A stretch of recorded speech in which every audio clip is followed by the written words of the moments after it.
कृषि एक मुख्य व्यवसाय। Agriculture the main occupation. स्वतंत्रता के समय भारत की लगभग 72.7% जनसंख्या कृषि के कार्य में लगी हुई थी। संसार के अन्य देशों में कृषि पर निर्भर जनसंख्या का ये प्रतिशत भारत की तुलना में बहुत कम है। इंग्लैंड तथा अमेरिका में 2%, जापान में 12% तथा जर्मनी में 4% जनसंख्या कृषि पर निर्भर रहती है। इससे यह सिद्ध होता है कि स्वतंत्रता के समय भारतीय अर्थव्यवस्था कितनी पिछड़ी हुई थी। उद्योगों का कम विकास, less growth of industries. Bharat में स्वतंत्रता के समय उद्योगों, धंधों, खानों आदि पर केवल 9% लोग निर्भर थे, जबकि संयुक्त राज्य अमेरिका यूएसए में 32%, इंग्लैंड में 42% तथा जापान में 39% लोग इन कामों में लगे हुए थे। इससे फिर यह सिद्ध होता है कि स्वतंत्रता प्राप्ति के समय भारत औद्योगिक दृष्टि से कितना पिछड़ा हुआ था। असंतुलित विकास, अनबैलेंस्ड ग्रोथ। उपरोक्त तालिका भारतीय अर्थव्यवस्था के असंतुलित विकास को प्रकट करती है। विकास संतुलित तब होता है जब अर्थव्यवस्था के सभी क्षेत्रों का समान रूप से विकास हो।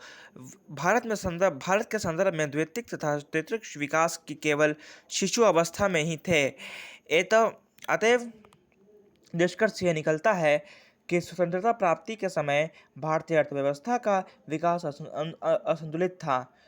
स्वतंत्रता प्राप्ति का समय भारत की कार्यशील जनसंख्या के व्यावसायिक वितरण का मूल्यांकन भी हमारे समक्ष भारतीय अर्थव्यवस्था की एक निराशाजनक तस्वीर प्रस्तुत करता है, क्योंकि कार्यशील जनसंख्या का बहुत ही बड़ा भाग कृषि क्षेत्र में काम करता था तथा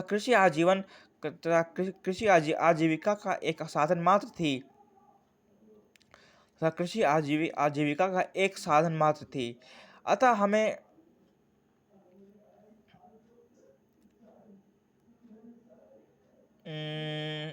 कहाँ गया अतः हम इस परिणाम पर पहुंचते हैं कि भारतीय अर्थव्यवस्था एक घोर पिछड़ेपन की स्थिति में थी। वास्तव में यह जनसमूह की निर्धनता की ओर संकेत करता है, जिसे दो समय की रोटी के लिए भी सदैव संघर्ष करना पड़ता था। स्वतंत्रता के समय भारत अर्थव्यवस्था के विशिष्ट लक्षण। पिछले पृष्ठों में हमने यह स्वीकार किया था कि स्वतंत्रता के समय भारतीय अर्थव्यवस्था एक पिछड़ी अर्थव्यवस्था थी। पिछड़ेपन की सच्चाई समृद्धि के स्तर के रूप में तथा अर्थव्यवस्था की संरचना के रूप में सिद्ध हुई है। अतः मुख्य विशेषताओं अथवा कुछ विशिष्ट दशाओं के रूप में भारतीय अर्थव्यवस्था की एक महत्वपूर्ण रूपरेखा हम खींच सकते हैं।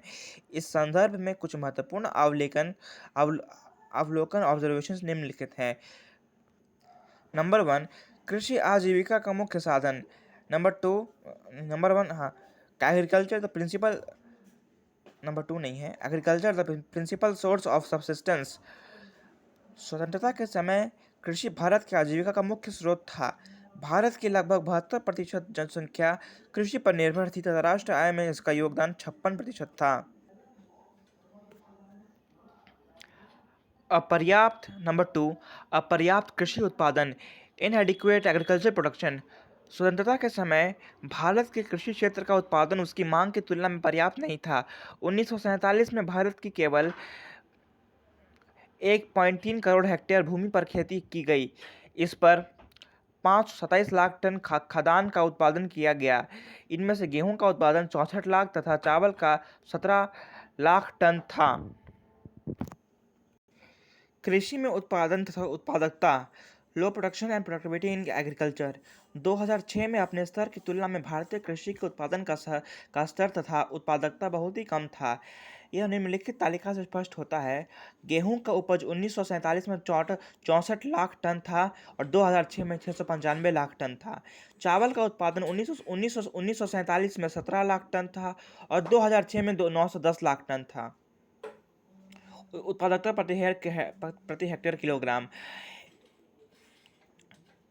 एक हेक्टेयर में एक एक हेक्टेयर में 1947 में एक हेक्टेयर में 660 किलोग्राम गेहूं उगाया गया था और 2006 में एक हेक्टेयर में 2710 किलोग्राम गेहूं उगाया गया। 1947 में एक हेक्टेयर में 110 किलो गेहूं उगाया गया था, 110 किलो चावल उगाया गया था और 2006 में एक हेक्टेयर में 2006 में 1 हेक्टेयर में 2900 किलोग्राम चावल उगाया गया था।